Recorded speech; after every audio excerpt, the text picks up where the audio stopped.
Gitanjali school સામેના ગંભીર આક્ષેપોની police તપાસ શરૂ, બંને પક્ષોની સામસામે અરજીઓ બાદ કાર્યવાહી. પાદરા શહેરની ગીતાંજલિ સ્કૂલ સામે કરવામાં આવેલા ગંભીર આક્ષેપોના મામલે હવે પોલીસ તપાસનો ધમધમાટ શરૂ થયો છે. પ્રાપ્ત માહિતી અનુસાર એક અરજદારે સ્કૂલના શિક્ષક પ્રદીપ રાઠોડ સામે વિદ્યાર્થીની સાથે અયોગ્ય વર્તન અને અડપલા કર્યા હોવાના ગંભીર આક્ષેપો સાથે અરજી કરી છે.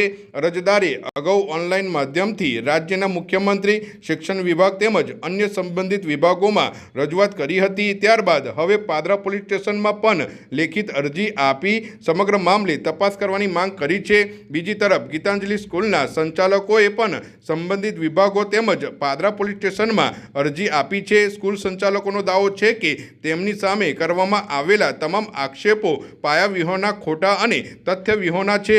હાલ બંને પક્ષો દ્વારા કરવામાં આવેલી અરજીઓના આધારે પાદરા પોલીસે તપાસ શરૂ કરી છે. પોલીસ દ્વારા અરજદાર, સ્કૂલ સંચાલકો તથા સંબંધિત વ્યક્તિઓના નિવેદનો લેવામાં આવી રહ્યા છે અને ઉપલબ્ધ પુરાવાઓની ચકાસણી કરવામાં આવી રહી છે.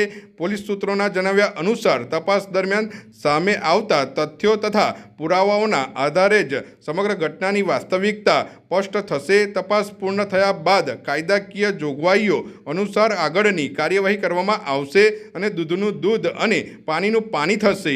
મારું નામ વિજયભાઈ અર્જુનભાઈ ભોઈ. મેં પાદરા લતીપુરા રોડ ઉપર ગીતાંજલિ વિદ્યાલય આવેલી છે, એની અંદર મુખ્યમંત્રી ઓનલાઈન સ્વાગતમમાં અરજી કરેલી.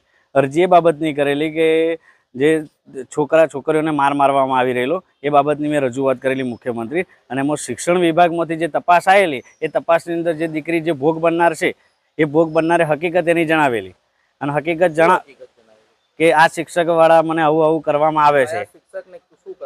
પ્રદીપ રાઠોડના વિરોધના એમને જણાવેલું અને પછી જે હિરેન ગાંધી એ જે પ્રિન્સિપાલ હતા, ટ્રસ્ટી ડબલ ગણાય છે, એમને વારંવાર રજૂઆત કરવા છતાં પણ કોઈ પણ કાર્યવાહી કરવામાં ના આવી. મિતેશ પટેલે જે છે એમને ઉઠક બેઠક કરાવડાયેલી અને ઉઠક બેઠક કરાવતા એના શરીરના પીડિયરમાં પ્રોબ્લેમ થઈ ગયેલો.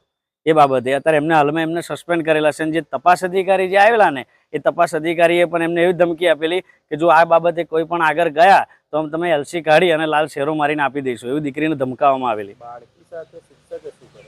બાળકી સાથે શિક્ષકે જે એના ખભા ઉપર હાથ મૂકેલો અને એની બેન્ચીસ ઉપર આવીને બેસી જતેલો. ફરી અવારનવાર રસ્તામાં એટલે કે જે સીડી ચડવામાં આવે ને એ કરીને બધે હાથ અડારે ને બધું કરતો હતો. તાત્કાલિક એફઆઈઆર થાય અને આરોપીઓ વિરોધ કાયદેસરની કાર્યવાહી કરવી પડે.